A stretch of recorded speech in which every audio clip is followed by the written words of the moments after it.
Malgré ces réformes pour un véritable développement du Bénin, le chef de l'État subit la grogne et la colère des populations. C'est pour essayer d'apaiser un tout petit peu les tensions que le président Patrice Talon reçoit ce samedi la communauté musulmane. Cannes Gabon 2017, les demi-finales démarrent ce jour à l'affiche. Le Burkina Faso sera face à l'Égypte, nous dira dans quelques instants Léandre Kodo dans Free Sport. Bienvenue, bonjour, vous êtes évidemment sur Free Matin et voici la une des journaux. Enoch Laradé, bonjour. Bonjour Nadège. Vous êtes déjà installé pour nous présenter la une des journaux et nous démarrons avec Matin Libre. Oui, Matin Libre qui titre aujourd'hui politique, Talon refuse de nommer les PRD.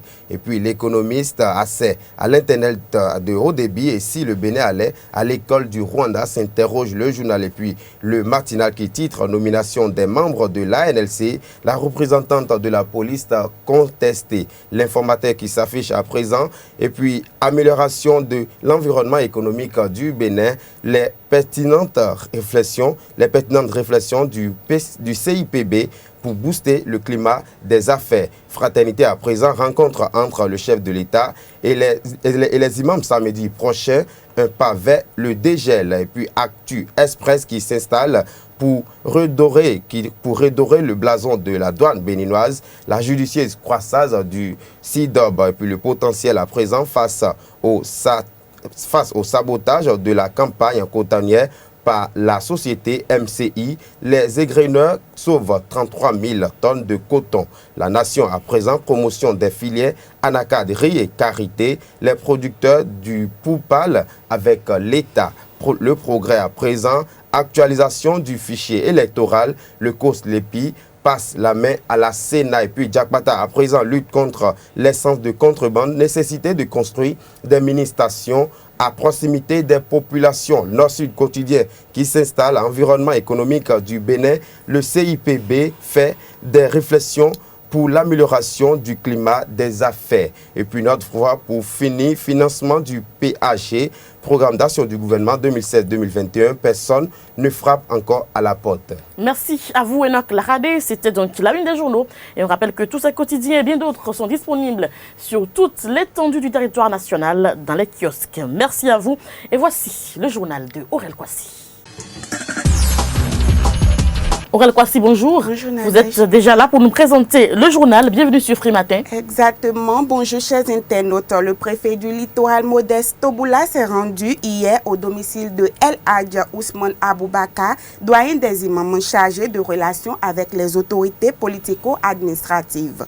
Cette rencontre a permis au préfet de porter à la connaissance de l'imam la véracité de certaines informations relayées à son sujet. Finalement, les deux hommes se sont compris sur la nécessité de promouvoir la paix et le dialogue.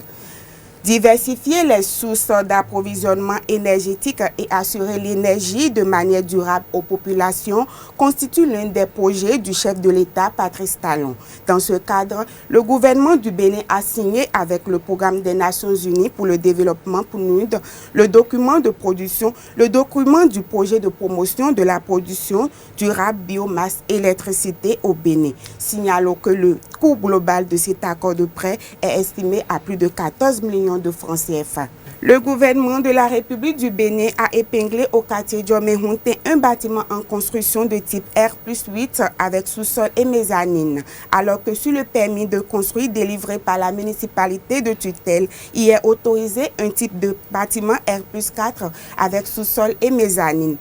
Suivons Aristide Pedjo, architecte ingénieur, qui nous expose davantage les enjeux. À la demande de permis de construire prochainement, qu'il y ait un suivi, parce que d'autres bâtiments sont déjà parfois construits et on fait un plan inachevé, on demande le permis de construire.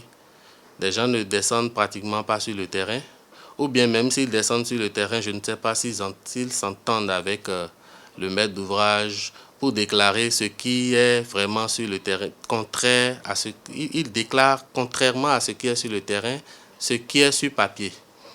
Donc il fallait déclarer l'intégralité de ce qui est fait sur le terrain afin de suivre de près avec la sécurité maxi requise pour que des dommages corporels et environnementaux ne surviennent pas. La sanction serait de détruire le bâtiment. Parce que déjà, on est à R+8. Si nous commençons par démolir les 4 niveaux qui sont en dessus des 4 autres niveaux qui sont en bas, le haut va endommager le bas. Donc, les 4 premiers niveaux ne pourront plus tenir comme si c'est un truc qui est construit directement. Donc, faute de quoi, on est obligé de tout raser. Bon, pour sauver l'investissement, il faudra d'abord faire une étude préalable sur le bâtiment. Chercher à savoir si les études d'ingénieurs qui ont été faites au départ ont pris en compte un niveau d'immeuble R+8. Nous sommes à l'aide de la nouvelle technologie, on pourra vérifier les fers qui sont dans le béton, tout ça là, et le ferraillage qui est fait, la fondation, et le type de fondation qui a été mise en œuvre là, on pourra tout vérifier afin de savoir si le bâtiment peut tenir longtemps, si ça ne va pas amener des dommages collatéraux à la longue. Donc, si tout cela est réuni, je crois que la sanction serait de faire payer à cet investisseur la fraude qu'il a commise en déclarant un niveau R+4 et en se retrouvant avec un R+8 par exemple. Au XXIe siècle, bon nombre de citoyens béninois ne peuvent plus se passer de l'utilisation du téléphone portable. Et pour ce faire, il faut se servir des différents mobiles. Commençons à apprécier ces différentes offres. Reportage Tatiana Akbari. L'évolution de la nouvelle technologie nous a conduit à l'utilisation des smartphones. Ces smartphones, grâce à des applications, nous donnent l'accès aux réseaux sociaux. Et pour mieux bénéficier de ces réseaux sociaux, nous avons besoin des offres des différents réseaux mobiles. Ces offres qui ne donnent pas toutefois une satisfaction aux clients. Les gens m'envoient les messages sur WhatsApp, donc juste le temps de voir ce qu'ils ont amené, les images qu'ils m'ont envoyées. Tout ça là a bouffé mon crédit. Donc mes propres affaires maintenant, je ne peux plus les faire. Quand j'appelle maintenant, on me dit que vous n'avez pas assez de crédit. J'ai fait étoile 124 dièse pour voir. Après j'ai trouvé 90 francs. J'ai dit quoi, 2500 en 3 jours. Donc ça fait que les réseaux là, les réseaux surtout MTN là, lui il bouffe. Moi je dis que, bon, c'est pas que je les insulte, hein, mais en quelque sorte c'est du vol. C'est de l'arnaque. Comment comprendre, par exemple, vous manquez de crédit. On dit bon, achetez. Et si vous achetez pour 500 par exemple, hein, automatiquement 10%. On suppose combien de Béninois prêtent ou achètent par crédit. Si c'est 10%, si c'est 1 million ou 500 Béninois par jour, vous voyez ce que ça peut faire? Vous achetez votre crédit et vous constatez que le crédit, vous appelez 1-2 fois et tout le crédit est parti. Ça, c'est une façon d'arnaque, c'est de l'escroquerie pure. Si bien que moi, je n'achète même plus de crédit sur les réseaux là. Et c'est tous les réseaux, hein. C'est pas MTN seul, c'est tous les réseaux. Toutefois, si l'on avait une bonne connaissance de l'utilisation de ces téléphones mobiles, on pouvait réduire le mal en réglant les paramètres et revoir les applications, même si la responsabilité incombe plus les gestionnaires de ces réseaux mobiles. Nous sommes un peuple majoritairement analphabète et les opérateurs de téléphonie mobile sont très conscients que cet outil n'est pas un outil d'analphabète parce que nous n'avons pas encore développé des applications qui permettent d'utiliser des icônes et qui facilitent l'usage ou l'utilisation aux citoyens consommateurs. Donc, il leur appartient en tant qu'opérateur de téléphonie mobile de rentrer dans la même danse que nous en éduquant aussi les citoyens consommateurs à savoir mieux utiliser les terminaux de téléphonie mobile.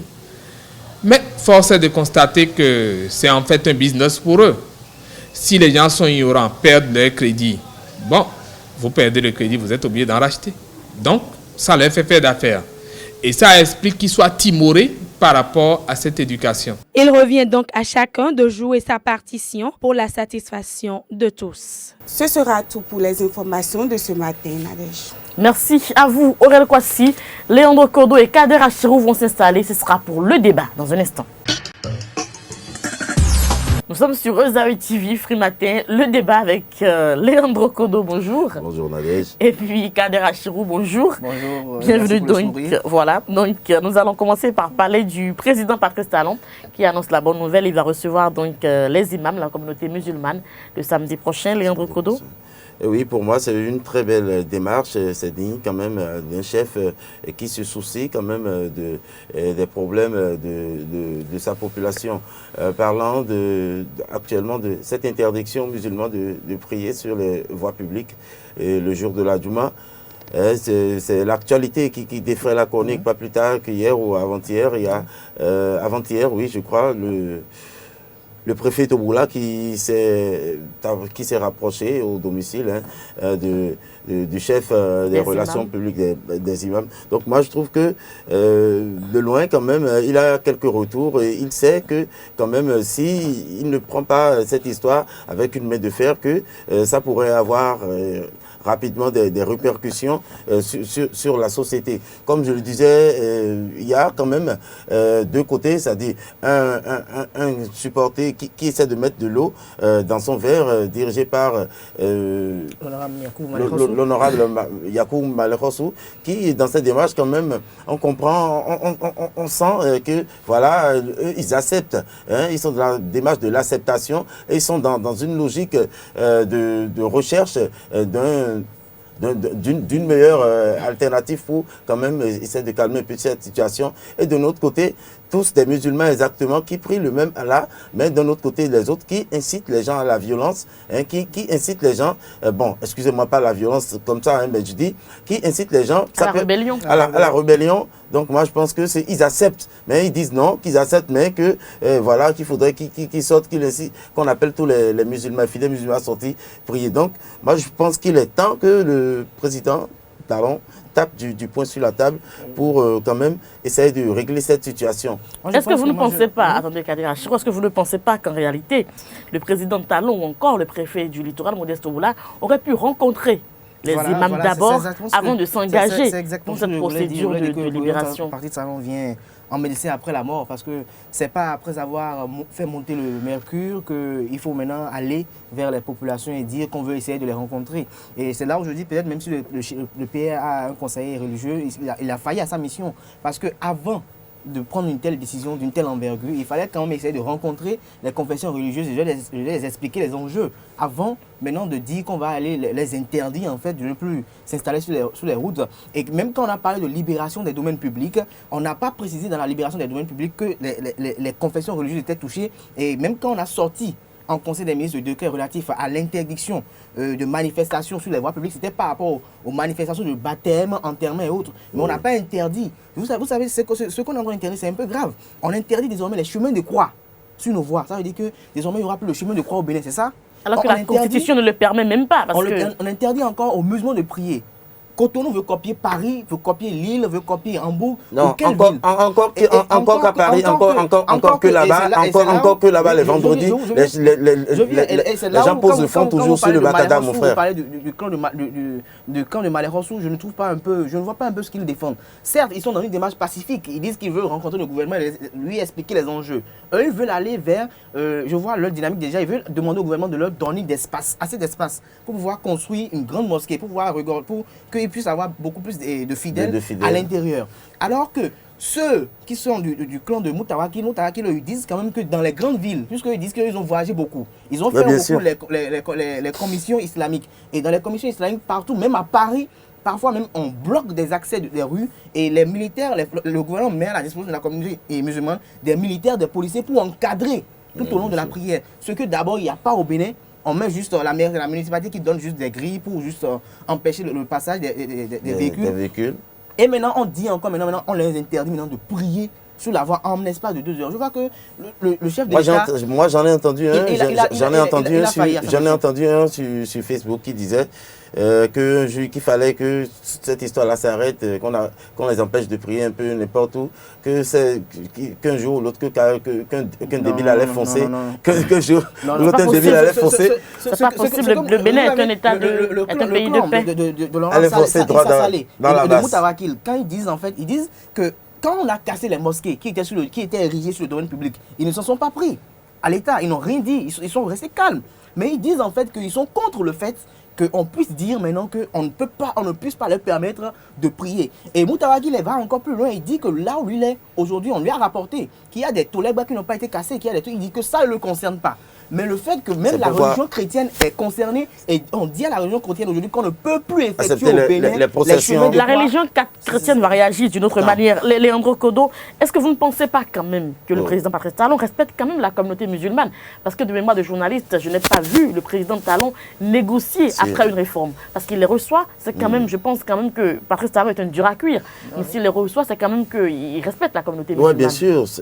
La communauté musulmane, tout le monde sait ce que la communauté musulman veut dire partout dans le monde entier. Moi, je pense quand même que c'est il y a du respect dans la démarche. Non, il y a du respect dans l'acte qui va être posé, mais le respect n'était pas dans la démarche. Je dirais que c'est toujours une méthode du PR, du président de la République, soit quand il voit que la décision est polémique, soit qu'il envoie ses émissaires aller expliquer ou aller apaiser les tensions, ou carrément lui-même apparaît c'est plutôt rare.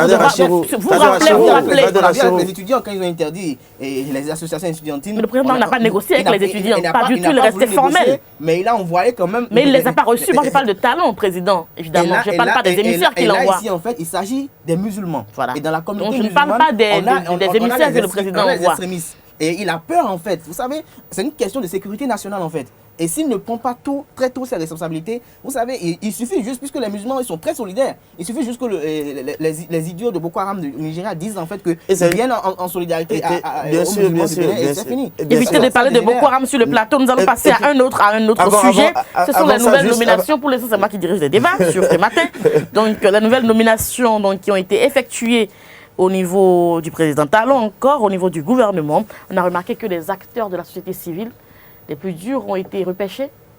Oui, c'est une façon de museler, puisque c'est la technique la mieux pratiquée par, excusez-moi, par la rupture, c'est le musellement. C'est le musellement, et il procède par musellement. On a vu, le gars, le directeur de, comment il s'appelle, le directeur des travaux publics, Jacques Ayadji. Jacques Ayadji, un ardent défenseur, on la lui a fermé. Et il y en a eu. On la lui a fermé. Jacques Ayadji parle toujours, mais maintenant il parle beaucoup plus qu'un technicien. Il parle beaucoup plus qu'un technicien.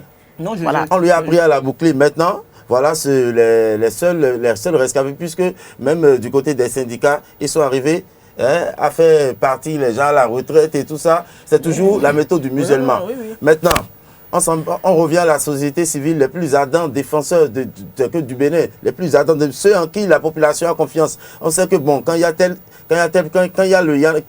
on est face où il y en a marre, ceux à qui on confie le flambeau, et ceux-là maintenant, ils ont été aussi pris par le même piège, donc c'est fini. On peut dire que pour le moment, il faudrait que c'est le temps, c'est le moment propice pour la jeunesse, pour cette nouvelle génération, c'est le moment de prendre les devants, c'est le moment pour les jeunes de se lever, de dire non et de rentrer dans le combat, sinon ce sera trop tard. Les vieux vont nous envelopper dans un voile de mystère. Dans un voile de mystère, et puis voilà, le temps va passer, banalement, on peut perdre 5 à 10 ans, jusqu'à une décennie avant le réveil. Et c'est pour ça justement que moi j'aime bien le combat de Léon Srongbadji. J'aimerais bien rebondir sur le panel de Leandro Kodo qui fait état de ce que les secrétaires généraux, les anciens secrétaires généraux de certaines centrales syndicales devaient être partis depuis. Et ils sont là. Mais à l'arrivée du président Patrice Talon, on ne sait pas par quelle magie on a incité les gens à leur départ. Et le bien ne fait pas de bruit. La nomination de Jacques Ayadji, on en sait quelque chose. Jacques Ayadji est parti. Et on a compris en fait que le gouvernement actuel ne veut pas de voir qui va contredire en fait. Vous avez vu le nouveau Saka Saleh, quand il a mis juste un simple commentaire dans un forum WhatsApp, on l'a relevé de ses fonctions. Et Martin Assogba, vous avez vu avec l'affaire de cocaïne, de drogue, Martin Assogba était le devancier, c'est celui qui a pris la tête des choses au niveau de la société civile. Partout dans le monde, ces affiches, ces photos dans les magazines, c'était lui et le président Sébastien Germain Adjavon. Oui. Et que Patrice Talon le nomme automatiquement, ça veut dire que désormais, si Sébastien Adjavon est demain en prison, il aura du mal à faire un pas vers lui. Sébastien Adjavon n'ira plus en prison. C'est une manière de voir les choses. Alors, on va plus loin. Jean-Baptiste Elias, qui traite, c'est en fait le mania, celui qui traite les dossiers de corruption dans le pays. C'est lui qui sort les grands dossiers, l'expert, les dossiers de fraude. Et lui aussi, on le casse quelque part.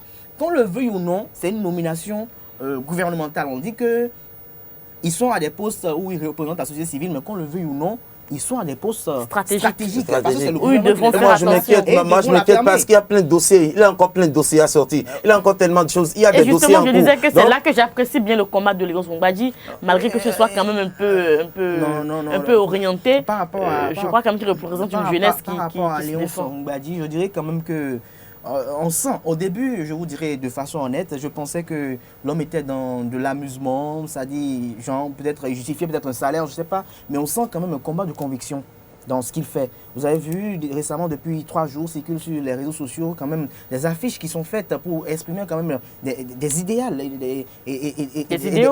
plutôt et des vertus de son combat. Outre cela, vous avez vu, il y a eu des déguerpissement au stade de l'amitié de Kourounou. Il est allé à l'encontre des populations. Il a échangé avec le maire Léadi Sogo. Il a échangé avec certains acteurs de la société civile pour voir un peu quelles sont les mesures qu'on peut prendre quand même pour lutter contre le musellement de la presse. Merci à vous, Kadra Chirou, Léandro Kodo. C'était le débat. Merci à vous. Le temps est passé. Nous allons passer à la page sport, Léandro Kodo. Oui, la page sport, nous sommes au jour J de la première affiche des demi-finales de la CAN Gabon Total 2017. Il s'agit du match entre le Burkina Faso et l'Égypte. Donc on va essayer de faire quand même un petit récapitulatif du parcours de ces deux équipes. Allez-y très vite pour le récapitulatif. Alors le Burkina, par contre, le Burkina a été finaliste en 2013. Hein. Le Burkina compte 9 phases finales de participation à la CAN. L'entraîneur Parlo Duarte avait déjà gardé la sélection entre 2007 et 2012. Il revient à la tête de la sélection. Il a eu un temps à entraîner aussi les Gabonais, c'est-à-dire l'équipe nationale du Gabon. La première performance des étalons, première participation à la Coupe d'Afrique des Nations, c'était en 1998 avec l'entraîneur Philippe Troussier, le français Philippe Troussier.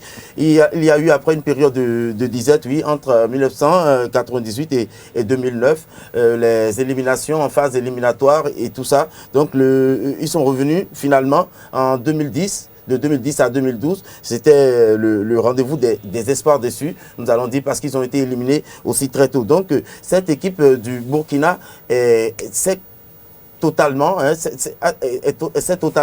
rebâtie, parce qu'il n'y a qu'une génération de jeunes. Ils sont venus après toutes ces éliminations, après avoir connu tant d'échecs. Donc, ils ont compris, ils ont misé sur la jeunesse et ils sont partis. Rebondissons en Égypte, où les pharaons, ce sont les mieux titrés de la CAN. C'est l'équipe qui a le mieux remporté la CAN. Le premier titre, c'était en 1998. Et d'ailleurs, c'était avec ce même gardien, Essam El Hadari, le gardien de 44 ans, le plus âgé de cette CAN, qui, je crois, avait été dans ses 20 ans quand ils ont décroché le premier CAN de l'histoire de l'Égypte.